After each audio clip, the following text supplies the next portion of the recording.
afternoon, and welcome to today's Uplift with Vision. I'm Reverend Jeanne, and I'm just so happy to be here with you today. Today I thought we'd reflect on the idea of compassion, and specifically self-compassion. Well, that would be a good idea. But as always, let's begin in prayer. So just settling into this moment, maybe closing your eyes and just coming present with what is. For what is all there is. It is God. For there is only that life, that power, that presence, that sources, that supplies, that eases, that loves, that holds. And we are one with this power, this presence, this divine life is our life right here, right now. Filling our hearts, opening our hearts, our minds, within each and every moment. Knowing that we can never be separated from this. Knowing that it is all there is. And so resting in that, opening our hearts to the love, to the compassion, to the comfort of the divine, right here and now. I know that this is all good and only good, and so it is easy to receive it, to give it, to be it, and so it is.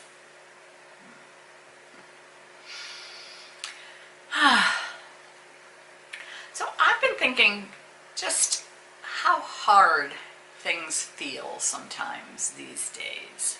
Maybe it's just me. And I realized, one of the greatest remedies for when I'm feeling that I'm struggling through things is to open to compassion, and specifically self-compassion. Compassion is a quality of God. In fact, here's how Ernest Holmes describes it. Compassion and caring are the ties that bind us together in mutual understanding and in the unified attempt to uncover the divinity in each other. Compassion is the most gentle of all human virtues, for it is the outpouring of the divine givingness through all. Right? The gentleness of all human virtues. The outpouring of the divine givingness through all. So that's compassion. What about self-compassion? What is that? Well, my favorite definition is very powerful and simple. It's simply relating to yourself kindly. Relating to yourself kindly. We all know how to be kind. We do it all the time for our friends and partners and kids, right? We know just what to say to soothe and to comfort. We know just what to do to help them through their times of struggle. And yet, how difficult is that for us to give it to ourselves? And why is that? We just don't give ourselves permission to be that for ourselves. One of the main blocks of self-compassion is that comparing mind, right? When we get into that comparison, that looking, for the differences and contrasting, and they're better than I am, or I'm not good enough, or that's good, that's bad, all of that moves us out of compassion. Because compassion looks for the connections, not the differences. It connects us to other people in the shared human experience that we're all in. The motivating factor of compassion is not to be better than other people, not to compete. The driving force of self-compassion is to thrive, to be happy, to help alleviate suffering, both our own and others. My favorite self-compassion guru is Dr. Kristen Neff. She's a researcher and professor of human development, and she says there are three core components to self-compassion. So the first one is mindfulness. And we've heard that thought, that word before. This is how she describes it. The ability to be with our experience just as it is in a non-judgmental way. Right? Mindfulness, just to be with our experience just as it is in a non-judgmental way. Of course, when our experience is painful, emotionally or physically, here's our reaction, right? We turn away from it. We suppress it or avoid it. We resist it. Or we even get mad that it's happening at all. Right? And when that is our reaction, we can't allow ourselves to be in self-compassion. Because you can't be mad and compassionate. You can't be avoiding and feel compassion. For compassion to emerge, we have to acknowledge this is a moment of suffering, right? To just be in the moment and to recognize it for what it is. And we're having a really hard time. And that's when our hearts can open and respond. Another great thing about mindfulness is that it's a type of balanced awareness. Right? It's balanced. It doesn't belittle or diminish what's going on. It also doesn't exaggerate or get lost in the drama of it all. It sees things as they are, no more and no less, just as they are. And that's what allows that idea of self-compassion to emerge out of the suffering. So the second core component of self-compassion is a sense of common humanity. A sense of common humanity.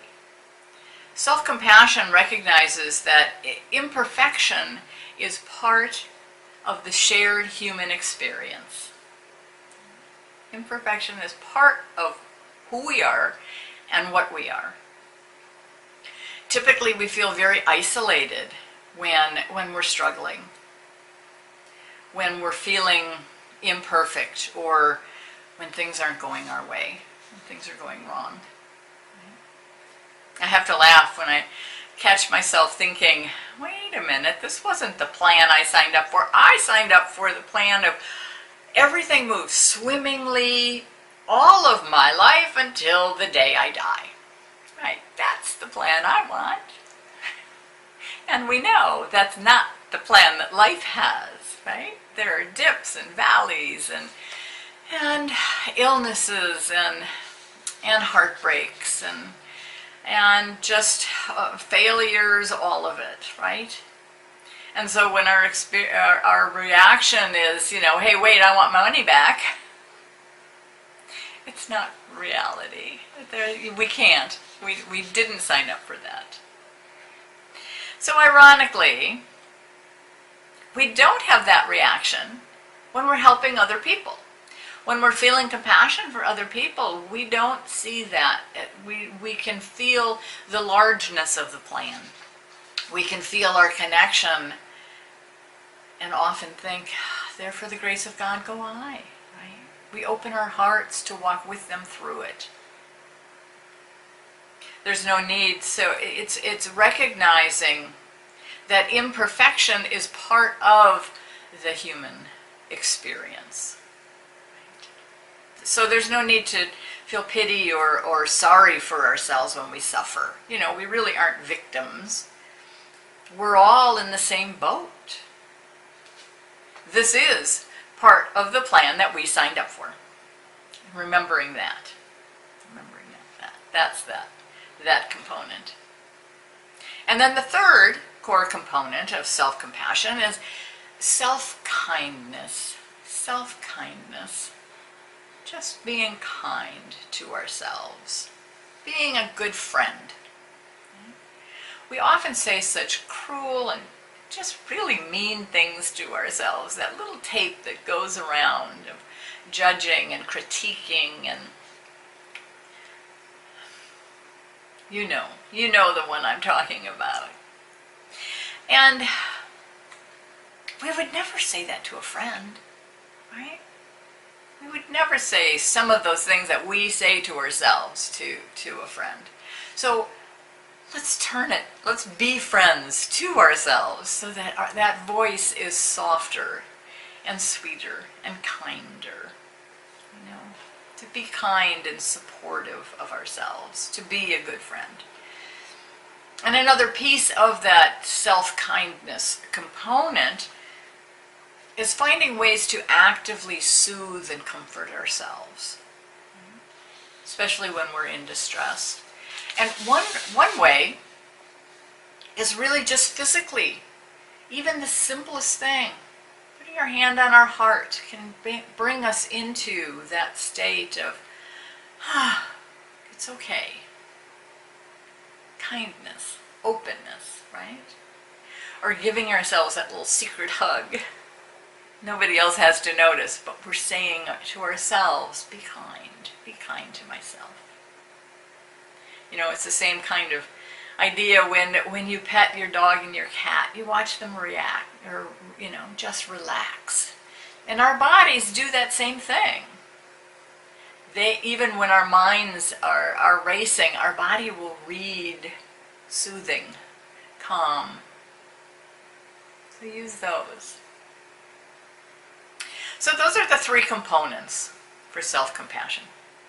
Mindfulness, which is of course being with our experience just as it is, right? With a non-judgmental mindset. The second one, our sense of common humanity, recognizing that imperfection is what is part of being human, right? And self-kindness, being a good friend to yourself. So then, how do we remember? How do we remember to tap into these ideas when our hearts are racing, when life feels very struggling? Well, one way that Dr. Neff suggests is to create a little mantra or self-prayer, a personal prayer for yourself, or an affirmation. When we're so lost in the storyline of what's happening and we aren't even aware that this is a really, really hard moment, you might want to say, this is a moment of suffering. Just identify it, right? Just feel that. That's what's going on right now. This is a moment of suffering. And reminding ourselves that suffering is, well, it's just a part of who we are and what we are, right? Or you might say, I am not alone in my suffering, right? Just reminding ourselves that suffering is part of that shared humanity that we are all part of. And so to use it to connect to others. We can also remember self-kindness with maybe the question of, can I be kind to myself in this moment? Or how may I give myself some compassion right now? Right? Doing this easy takes us out of that self-judgment and self-criticism.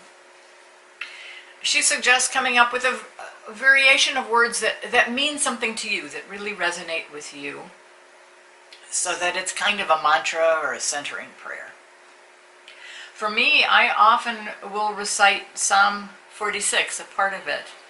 And each time I say it, I shorten it a little bit. It goes like this. So, be still and know that I am God. Be still and know that I am. Be still and know. Be still.